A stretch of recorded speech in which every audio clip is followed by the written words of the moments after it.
नमस्कार, छत्तीसगढ़ एक्सप्रेस में आप सभी का स्वागत है। मैं हूं आपके साथ कविता पांडे। बुलेटिन की शुरुआत बड़ी खबर के साथ करेंगे, जहां अमित शाह की बैठक खत्म हो गई है। मंत्रालय परिसर के हनुमान मंदिर पहुंचे शाह। सीएम विष्णुदेव साय भी साथ में मौजूद रहे। पूजा अर्चना के बाद एयरपोर्ट रवाना हो गए। रायपुर से जगदलपुर रवाना हो गए अमित शाह। बता दें, बस्तर ओलंपिक समापन समारोह में शामिल होंगे, तो सीएम विष्णुदेव साय भी साथ में मौजूद रहे। तो पूजा अर्चना के बाद एयरपोर्ट रवाना हो गए केंद्रीय गृह मंत्री अमित शाह। तो अमित शाह की बैठक जो है वो खत्म हो गई है। बता दें, मंत्रालय परिसर के हनुमान मंदिर पहुंचे शाह। सीएम विष्णुदेव साय भी साथ में मौजूद रहे।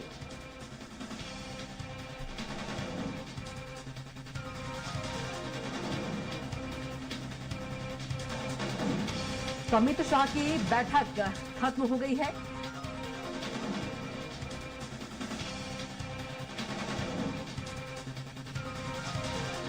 बता दें, मंत्रालय परिसर के हनुमान मंदिर भी पहुंचे अमित शाह। साथ में सीएम विष्णुदेव साय भी मौजूद रहे और पूजा अर्चना के बाद एयरपोर्ट रवाना हो गए। बता दें, रायपुर से जगदलपुर रवाना हो गए हैं अमित शाह। बस्तर ओलंपिक समापन समारोह में शामिल होंगे केंद्रीय गृह मंत्री अमित शाह। तो आज बस्तर ओलंपिक का समापन है और समापन समारोह में शामिल होने के लिए जाएंगे केंद्रीय गृह मंत्री अमित शाह।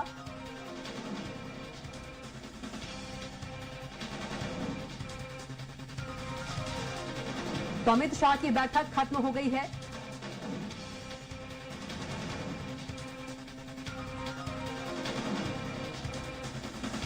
मंत्रालय परिसर के हनुमान मंदिर भी शाह पहुंचे और साथ में सीएम विष्णुदेव साय मौजूद रहे। पूजा अर्चना के बाद एयरपोर्ट रवाना हो गए हैं। बता दें, 2 दिवसीय छत्तीसगढ़ दौरे पर हैं केंद्रीय गृह मंत्री अमित शाह और बस्तर ओलंपिक। और इसी खबर पर ज्यादा जानकारी के साथ रायपुर संवाददाता राहुल अग्निहोत्री हमारे साथ सीधे जुड़ गए हैं। राहुल, केंद्रीय गृह मंत्री अमित शाह 2 दिवसीय छत्तीसगढ़ दौरे पर है और अमित शाह ने आज बड़ी बैठक भी की। किन किन मुद्दों पर बैठक में चर्चा हुई और इसके बाद अब वे बस्तर ओलंपिक समापन समारोह में भी शामिल होने के लिए रवाना हो गए हैं? अपडेट के साथ जानकारी दीजिए। जी कविता, देखा जाए तो जो केंद्रीय गृह मंत्री अमित शाह है वो अभी कुछ देर पहले ही एयरपोर्ट के अंदर से जगदलपुर के लिए रवाना हुए हैं। और यहाँ देखा जाए तो जिस तरीके से केंद्रीय गृह मंत्री का 2 दिवसीय दौरा रहा है, कल देर रात जब केंद्रीय गृह मंत्री राजधानी रायपुर पहुंचे तो यहाँ पर वो रुके और निजी होटल में ही देखा गया कि सुबह से जो बैठक है वो यहाँ पर ली गई है और बैठक लगभग 1 से 1.5 घंटे के बीच चली है। और इसमें केंद्रीय गृह मंत्री द्वारा मुख्यमंत्री विष्णुदेव साय और छत्तीसगढ़ के गृह मंत्री विजय शर्मा के साथ चर्चा की गई है। तमाम जो अधिकारी हैं वो इस बैठक में मौजूद रहे और बैठक में जिस तरीके की चर्चाएं की गई है, जहां पर नक्सलवाद उन्मूलन को लेकर के छत्तीसगढ़ सरकार की जो नीति है उस पर विशेष तौर पर चर्चा यहाँ पर हुई है। इसके साथ में देखा जाए तो नया साल आने वाला है और नए साल के मात्र 3 महीने के बाद में मार्च 2026 में नक्सलवाद खात्मे को लेकर के जिस तरीके से रोड मैप तैयार किया गया है उस पर कितनी सरकार सफल हो पाई है, कितना और अधिक काम करना है, किस तरीके की नक्सल उन्मूलन के अभियान को लेकर के सरकार के पास रणनीति है, इन सभी विषयों पर समीक्षा यहाँ पर केंद्रीय गृह मंत्री ने की है। उसके साथ में देखें तो एक अगला पहलू अगर बात करें तो मार्च 2026 में जब नक्सलवाद का खात्मा हो जाएगा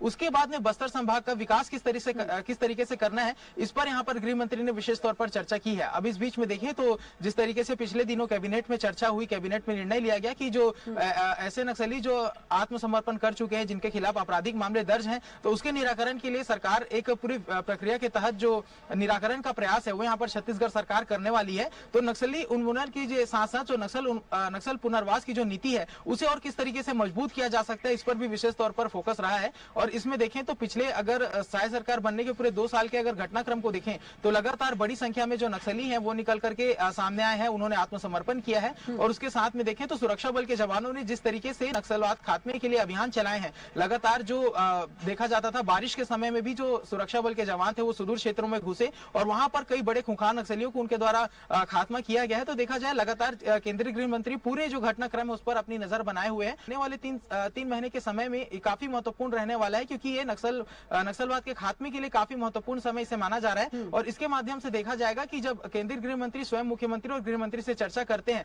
तो यह माना जा सकता है कि केंद्र सरकार जो है नक्सलवाद खात्मे को लेकर के कितनी ज्यादा गंभीर थी। और उसके बाद में आने वाले रणनीति के तहत देखा जाए तो बस्तर संभाग में जिस तरीके से विकास किया जाना है, इसको लेकर के जो पिछले दिनों डीजीपी कॉन्फ्रेंस हुआ, वहां पर छत्तीसगढ़ के जो डीजी अरुण देव गौतम, उन्होंने एक रोडमैप भी, एक विजन भी जो है वो यहाँ पर प्रधानमंत्री और गृह मंत्री के सामने रखी थी। तो उसी के तहत भी देखा जाए तो आगे के घटनाक्रमों पर चर्चा होगी। और सरकार के सामने एक चुनौती भी है कि नक्सलवाद खात्मा करने के बाद बस्तर में विकास किस तरीके से किया जाए, क्योंकि बस्तर में देखा जाए तो अभी जिस तरीके से वहां के आदिवासी हैं वो एक जीवन शैली को सालों से परंपरागत तौर पर फॉलो करते हुए आ रहे हैं। यदि उस पर परिवर्तन होगा तो कहीं ना कहीं इस पर विरोध भी देखा जाएगा। लेकिन सरकार ने जिस तरीके से लगातार विकास के वहां पर प्रयास किए, चाहे वो इंफ्रास्ट्रक्चर को लेकर के बात हो, रोड कनेक्टिविटी को लेकर के बात हो, या फिर जो मोबाइल नेटवर्क की बात हो, तो सभी विषयों पर यहाँ पर सरकार ने विशेष फोकस रखा है। और नियत नैनालाल प्रोजेक्ट समेत कई योजनाएं छत्तीसगढ़ में चलाई जा रही है जिससे जो आदिवासी अंचल है उसका विकास किया जा सके। अब बस्तर विकास प्राधिकरण का चाहे वो बैठक हो या फिर नियत नैनालाल प्रोजेक्ट के तहत उसका दायरा बढ़ा करके आसपास के ग्रामों का विकास हो, या फिर हिरमा का गांव पुवर्ती, जिसे विकास के तमाम जो प्रयास सरकार कर रही है।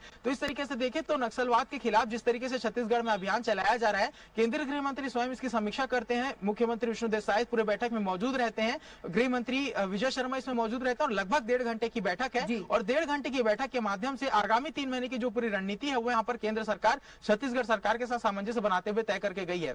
बिल्कुल। तो आज अभी देखा जाएगा कि जब केंद्रीय गृह मंत्री अमित शाह जब यहाँ से जगदलपुर पहुंचेंगे, जी राहुल कंटिन्यू प्लीज। जी, जगदलपुर जब पहुंचेंगे तो वहां पर जब उनके द्वारा उद्बोधन किया जाएगा, वहां के जनता को जब संबोधित करेंगे तो बस्तर संभाग के सभी युवाओं को रोजगार की किस तरीके से जो माध्यम सरकार जनरेट करने वाली उस पर चर्चा होगी। और इसके साथ में देखा जाएगा कविता की छत्तीसगढ़ में जिस तरीके से नक्सलवाद खात्मे के बाद में एक विकसित भारत में विकसित छत्तीसगढ़ की जो सहभागिता रहने वाली है उस पर भी चर्चा करेंगे। और साथ में ऐसे नक्सली जो अभी भी मुख्य धारा से नहीं जुड़े हैं, सशस्त्र संघर्ष करने को अभी भी तैयार हैं, उनसे भी गृह मंत्री अपील करते हुए नजर आएंगे कि मुख्य धारा से जुड़े और सरकार के साथ सामंजस्य बैठाते हुए जो मुख्य धारा में अपनी जो कदम है वो बढ़ाएं, ताकि छत्तीसगढ़ के विकास में उनका भी सहभागिता हो। और बस्तर के लड़ाई जो जल जंगल जमीन की लड़ाई नक्सलवादी लड़ते हैं उसमें सरकार के साथ कोऑर्डिनेट करते हुए जो सभी लोग हैं, सभी वर्ग के लोग हैं, वो आगे बढ़े ताकि बस्तर का विकास हो। और साथ में जिस तरीके से आदिवासियों की जो निर्दोष है उनकी निर्मम हत्या नक्सलियों के द्वारा की जाती है उस पर अंकुश लग सके, उस पर रोक लग सके। तो काफी महत्वपूर्ण केंद्रीय गृह मंत्री का दौरा है। और बस्तर ओलंपिक को केवल आप एक आयोजन की तरह न देखें, और इसके माध्यम से जिस तरीके से विकास हो रहा है, जो आत्मसमर्पित नक्सली हैं, नक्सल पीड़ित परिवार हैं, और ऐसे लोग जो दिव्यांग हो गए हैं नक्सली हमलों में, उन्हें जब इस तरीके के आयोजन से जोड़ा जाता है, बस्तर के एक युवा को जब राजधानी रायपुर में लेकर के आया जाता है, यहाँ से दिल्ली लेकर के जाया जाता है, तो उनकी मानसिकता पर जो विकास पड़ता है कविता, वो काफी महत्वपूर्ण है। क्योंकि देखें तो कई पीढ़ी बीत गई है, जो जगदलपुर के बस्तर के एक छोटे से गांव में कई पीढ़ी वहां के आदिवासियों ने बिता दी है। और जब उन्हें उठा करके रायपुर लाया जाता है, यहाँ शहर की जो वैभवता है वो दिखाई जाती है, उसके साथ जब दिल्ली लेकर के जाया जाता है, वहां की जो वैभव है वो दिखाया जाता है, तो उसका प्रभाव कहीं ना कहीं आम जनता पर पहुंचता है और मुख्य धारा से जोड़ने को एक जो विचारधारा है वो वहां पर प्रचारित होती है। तो छत्तीसगढ़ सरकार, केंद्र सरकार, सभी जो सरकारें हैं वो मुख्य तौर पर आदिवासियों को जो नक्सल पीड़ित हैं, नक्सल क्षेत्र में रह रहे हैं, उन्हें मुख्य धारा से जोड़ने का प्रयास किया जा रहा है, उन्हें विकास की जो महत्वता है वो समझाई जा रही है। और इसके साथ में देखें तो केंद्र सरकार ने जब केंद्र सरकार के द्वारा पूरी नीति तय की जाती है, केंद्रीय गृह मंत्री जब छत्तीसगढ़ पहुंचते हैं तो यहाँ सभी लोगों को उनकी जो जिम्मेदारी है वो तय कर दी जाती है। चाहे गृह मंत्री को देखो तो गृह मंत्री को नक्सल उन्मूलन के लिए पूरी तरीके से तैनात कर दिया गया है, उन्हें सभी तरीके की जो चर्चाएं वो उनके साथ की गई है। राहुल, तमाम महत्वपूर्ण जानकारी के लिए आपका बहुत ही धन्यवाद और आप बने रहेगा, अगली खबर पर भी आपसे अपडेट लेंगे।